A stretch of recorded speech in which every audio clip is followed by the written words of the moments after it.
Welcome. This is the second part of the video on the true potential of the Witch King of Angmar. In the first part, we explored the third indicative event for his power during the events of the Fellowship of the Ring, namely, the attack at the ford of Bruinen. In this part, we will delve into the power of the Black Captain during the events of the Return of the King and how it varied during the Battle of the Pelennor Fields. During the attack at the ford, the Nazgul are gathered once again, and although it is daytime, they show a certain boldness. As mentioned in the previous part, the Witch King was inherently more powerful than the other 8. When all 9 gathered, their danger and capacity for action increased significantly. During the assault, they ignore Glorfindel, who stands between them and Frodo on his horse. Their sole objective is to retrieve the ring-bearer, and Glorfindel cannot stop them, not even in daylight. When they reach the ford, Frodo shows firmness and courage against the specters. But now the Witch King realizes that Frodo is nothing more than a wounded hobbit, and that he did not repel the Mound Spectre. When the hobbit draws his Dunedain blade, the Witch King advances into the waters of the Elven River, rears up in his saddle, and with a single hand gesture shatters Frodo's sword, incapacitating him and rendering him unable to react. The 9 advance and are halted by a joint effort from Gandalf, Elrond, and Glorfindel, 3 of the most powerful beings in Middle-earth. Elrond activates the spirits of the river through Vilya, manifesting as huge blessed rapids. Gandalf, with his angelic power, shapes the rapids into horses, making them faster and more dangerous. As the Nazgul are swept away, Glorfindel, manifesting all his regal high elf light, blocks their escape on the other bank of the river, with Aragorn behind him. To summarize, at this stage, the Witch King was more resilient, dangerous, and powerful than the other 8 Nazgul. Leading the other ring wraiths during the night, he was a threat to a member of the Istari, who, let's remember, are Maiar incarnated in human form and aged to limit their angelic powers. During the day, they could not be stopped by a high elf like Glorfindel. Their mere presence was enough to make the former leader of the White Council, Saruman the White, falter. In the second part of Letter 211, we learn how the Witch King's power significantly increases starting from the events of the Return of the King. At the end of the Third Age, Sauron reached the peak of his power since he regained a physical body after his defeat by Gil-galad and Elendil in the War of the Last Alliance. He returned to being one of the most powerful Maiar in Arda, leading to an increase in the power of all 9 ring wraiths. Furthermore, Tolkien, who rarely defines his character's powers, specifies how Sauron imbued the Witch King with his essence as a corrupted Maiar, granting the Black Captain an added demonic force. Thus, the Witch King was no longer just a specter of a Númenórean lord corrupted by Sauron with the most powerful of the Rings of Men, possessing abilities in sorcery, necromancy, and warfare. He had become a true direct instrument of Sauron's will. When Frodo, Sam, and Gollum see him emerge from the gates of Minas Morgul, he appears as a knight dressed entirely in black, with a crown-like helm above his hood. In this form, he has not yet manifested his power and majesty. However, in response to the glow emanating from Sauron through Mount Doom as a signal to wage war on Gondor, he emanates from the Tower of Minas and the surrounding hills a mass of blue lightning and bluish flames that reaches toward the sky. Visible throughout the Valley of Morgul, the Witch King's scream is heard as far as Minas Tirith, a foreboding harbinger of imminent death and destruction. Thus, at this precise moment, the Witch King is an agent of death and destruction, fueled directly by Sauron's power. When he arrives at the gates of Minas Tirith, he still appears as a knight, black as night, making his way through the corpses of orcs and men killed during the siege. His horse tramples the bodies and heads as the black captain continues to advance, ignoring the arrows shot around him. Once he reaches the gates, he draws a pale sword, silencing the battlefield. Neither side dares to move. Grond is brought before the gate. The ram has been enchanted by the Witch King with spells to make it indestructible and as destructive as possible. The Witch King chants ancient formulas in a forgotten language, older than the Black Numenorians.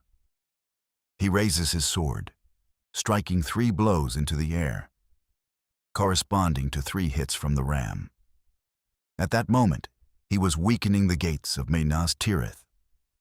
Once the ram breaks through, an explosion of flames, lightning, and darkness fills the square, putting all the soldiers to flight. The Witch King enters and finds Gandalf.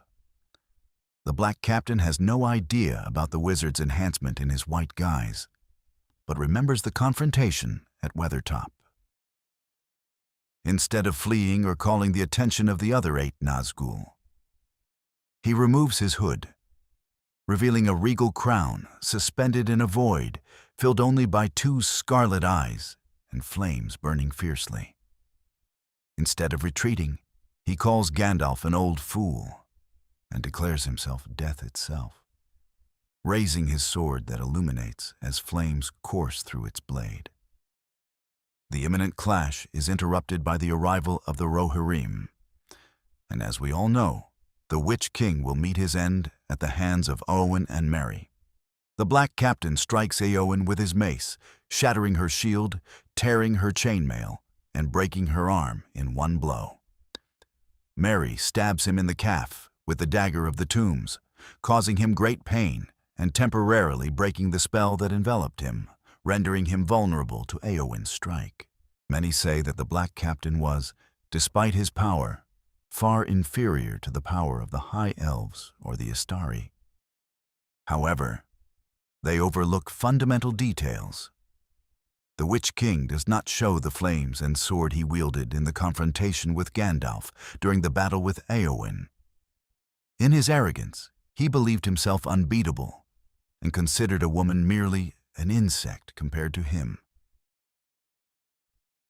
Lowering his guard allowed Merry to stab him in treachery with the only weapon capable of exposing him to attacks from common weapon. Furthermore, all other implications that increase the power of the Witch King of Angmar in front of the gates of Minas Tirith are not considered. 2 have already been mentioned: the increase in Sauron's power and the added demonic force conferred by Sauron's essence imprinted in the Spectre. Another was the presence of darkness, making the ring wraiths more dangerous than ever, and the terror of the tens of thousands of inhabitants of Minas Tirith, which sharply increased the power of all the Nazgul. All of this is noted in letter 211. So, summarizing, a specter inherently more powerful than the other 8, capable of controlling the weather, the elements, necromancy, manipulating matter, and possessing superhuman strength, was enhanced on 4 levels to the point of being able to defeat a being, namely Gandalf, capable of resisting the attack of 9 ring wraiths on Amon Sul. Therefore, it is reasonable to think that the Witch King of Angmar, during the events of the Battle of the Pelennor Fields, especially after the breach of the gates of Minas Tirith, was, due to all the enhancements received from Sauron or the circumstances of the siege, on the same level as beings like the Istari and High Elves such as Elrond, Glorfindel, and Galadriel. An objection often raised is that Gandalf was a Maiar and could not be defeated by a man, and that having defeated the Scourge of Durin, he could never be defeated by the Witch King, even in his guise as Grey Pilgrim. But they forget the circumstances of the confrontation between Gandalf and the Balrog. Before reaching the bridge of Khazad-dûm, Gandalf tries to seal the door with a spell, but is thrown back by a counterspell from the Balrog. As soon as Gandalf realizes the true identity of the Balrog, he despairs, calling himself already tired. During the struggle on the bridge, the Balrog and Gandalf exchange blows, one with his fire blade, the other with Glamdring, a sword forged in Gondolin specifically to kill Balrogs. The blade of the Scourge of Durin shatters, and he is thrown back. But when he advances a second time, Gandalf knows he cannot stop him and decides to sacrifice himself by slamming his staff on the bridge, causing it to shatter and collapse. He drops himself and the Balrog into the underground lake. Here, the flames of the fire demon are extinguished, and I recall that Gothmog, the Lord of Balrogs, died in the same way, appearing as a heap of ash, sludge, and shadow, trying to grasp Gandalf, who strikes him with Glamdring until he flees. Once out of the caves of the nameless beings, the flames of the Balrog reignite, but much weaker than before, and now the fire demon is without both the whip and the fire sword, while Gandalf has a weapon capable of wounding and killing a Maiar. Their struggle lasts 3 days and 3 nights, appearing as a storm of flames, lightning, fire, and wind, disfiguring the entire face of the mountain. In the end, Gandalf, at the cost of his life, manages to defeat the Balrog, hurling its carcass against the mountainside, which collapses. If the fight had continued on the bridge, Gandalf would have certainly lost, and quite easily. This is because the purpose of the Astari was to guide the free peoples and not to fight directly against Sauron, while Durin's Bane was a pure Maiar, with a Fana, a self-generated body of fire and flames. Gandalf was a Maiar deprived of his Fana and bound in a human Hroa. Durin's Bane would have been on par with Gandalf in his true Maia form, namely Olorin. When the Fea, the incorporeal and angelic spirit of Gandalf, exited Ea to the halls of Eru, he was sent back by the Lord of the Universe himself, revitalized and made stronger than he was in Valinor. His Hroa was stripped of many of its limitations and made capable of showing much more of its power.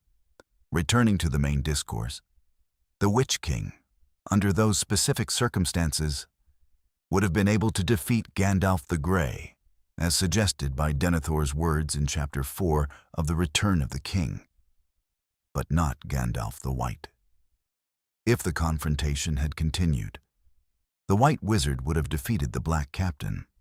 However, considering his increase in power, he would not have been able to strip him of his garments nor destroy him due to the undead flesh spell.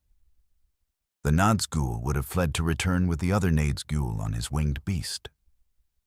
Here, the texts specify that even Gandalf the White, who called himself in Chapter 5 of Book 3 the most dangerous creature in Middle-earth outside of Sauron himself, could not defeat the 9 Nazgul led by the enhanced Witch King during the Battle of the Pelennor Fields. Indeed, he drives back 3 Nazgul to save the Knights of Gondor, but states that had the Black Captain been leading them, they would have withstood his light. To summarize, the Witch King was originally a Númenórean of noble blood, thus extremely elevated and stronger than any common human. With his ring and the forbidden knowledge granted to him by Sauron, he became capable of utilizing dark arts and was corrupted into the most powerful of the 9 specters. With abilities superior to any mortal or elf outside the High Elves, Maiar incarnated like the Astari, or angelic and divine beings like the Maiar and the Valar themselves. Finally, during the return of the king, he received the corrupted essence of Sauron himself, and the circumstances conferred upon him a power so elevated that it placed him on the same level as the High Elves of Middle-earth and the guides sent from Valinor, outside of Gandalf the White and perhaps Saruman.